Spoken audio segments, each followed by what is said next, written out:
सभी को मेरी ओम साईं राम। मेरे साईं राम सभी से बहुत प्यार करते हैं, पर ये वाला रिश्ता, ये प्यार मुझे कब एहसास हुआ, आज मैं आपसे अपने इस किस्से को जोड़ना चाहती हूँ।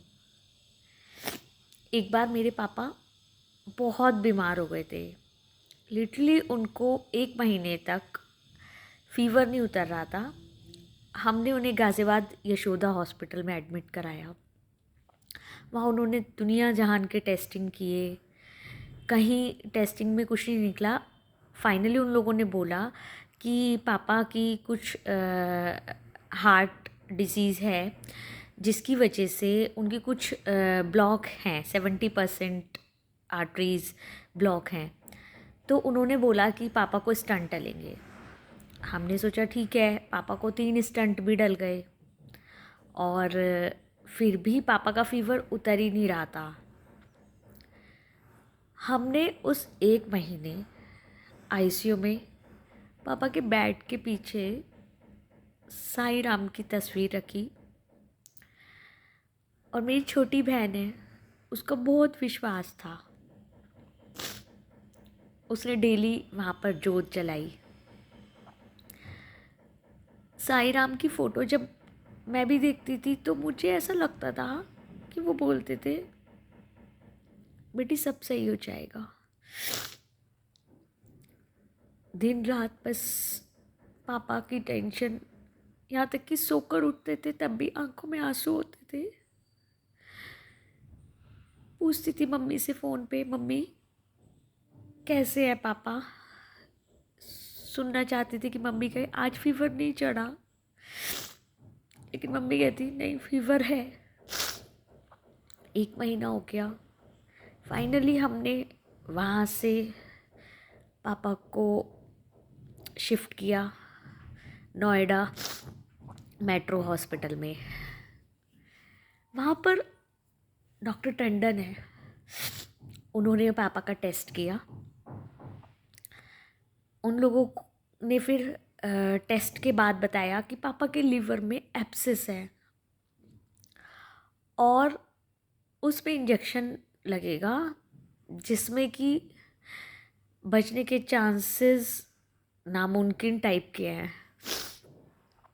पर बिना इंजेक्शन के हम लोग रिस्क नहीं ले सकते। साईं राम का नाम लिया, पापा को इंजेक्शन दिए गए। पापा की हालत इतनी ख़राब हो गई थी कि डॉक्टर ने बोला कि आपको जिसको मिलने के लिए बुलाना है उसे बुला लो। मेरा भाई और बहन थे उस वक्त हॉस्पिटल में, मैं अपने घर पे थी। भाई का फ़ोन आया कि बहन जल्दी आ जा मिलने। मेरे को ऐसा लगा जैसे मेरे पैरों के नीचे से किसी ने ज़मीन खिसका ली हो। रास्ते भर साईं राम का नाम लेती गई और अपने दिल में मैंने बोला कि साईं राम, अगर आपकी मुझे कहीं भी तस्वीर नज़र आई, इट मीन्स मेरे पापा बच जाएंगे। पूरा रास्ता कवर हो गया। लास्ट मोड़ पे जब हम मुड़े तो एक शॉप पे एक बोर्ड लग रहा था, उस पर छोटी सी एक फ़ोटो थी साईं राम की। वो मुझे दिखाई दी। दिल में एक विश्वास हुआ कि अब साईं राम कुछ नहीं होने देंगे मेरे पापा को। और जब हम गए तो डॉक्टर आया, बोला मिरेकल, उसने शब्द कहा कि आपके पापा की अब जान बच गई है। हम सबके लिए जैसे खुशी की एक लहर सी दौड़ गई। जब मेरे पापा को होश आया तो मेरे पापा ने बोला कि जब मैं आईसीयू में था मुझे ऐसा लग रहा था मेरे पीछे कोई साईं बाबा की जैसी परछाई है और वो इस तरीके से हटा रही है किसी को,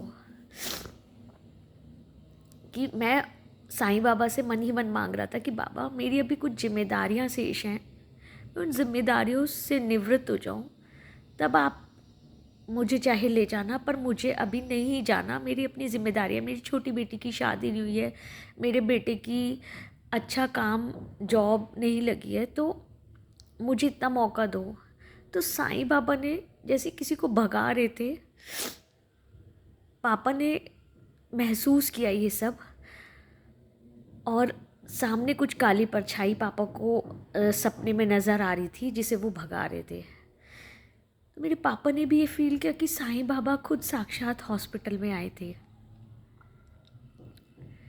तब से मेरे लिए साईं राम सच में बहुत बड़े हैं। इसके बाद नेक्स्ट ईयर मेरी मम्मी को स्वाइन फ्लू हुआ। मेरी मम्मा की ऑक्सीजन लेवल बहुत कम रह गई थी, 65 के अराउंड। फिर हम कौशाम्बी उनको हॉस्पिटल में लेके गए। वहाँ के डॉक्टर्स ने जब देखा कि मम्मी की ये पोजीशन है, तो एक बार को उन्होंने सोचा कि इनको नहीं एडमिट करते हैं, लेकिन फिर भी उन्होंने पता नहीं कर लिया। ये बात हमें उन्होंने तब नहीं बताई थी, उन्होंने हमें मम्मी के ठीक होने के बाद बताई। वहाँ पे भी मम्मी कम से कम 10-15 दिन रही, और हम तीनों भाई बहन डेली परेशान रहते। डेली डॉक्टर के पांडे हैं, उनसे बात करते। वहाँ पे भी हमने साईं बाबा की तस्वीर रखी, उनके आगे जोत जलाई। और लास्ट टाइम पे जब इंटरव्यू एक बार उन लोगों ने मेरी मम्मी का लिया था, तो उन्होंने बोला कि हमने दुनिया में ऐसे बच्चे नहीं देखे जो अपने पेरेंट्स के लिए इतना इमोशनल टच थे, इतनी बाबा की पूजा करते देखे हमने कि आपको उन बच्चों का प्यार खींच के लाया है। उन्हें क्या पता, मेरे साईं राम खींच के लाए हैं। साईं राम हमेशा से हमारे साथ है। आप भी विश्वास करके देखो, सच में साईं राम आपको सारी जीवन की खुशियाँ देंगे। ओम साईं राम। अगर आप लोगों को मेरी कहानी पसंद आई हो तो इसको शेयर ज़रूर करना, लाइक ज़रूर करना। धन्यवाद।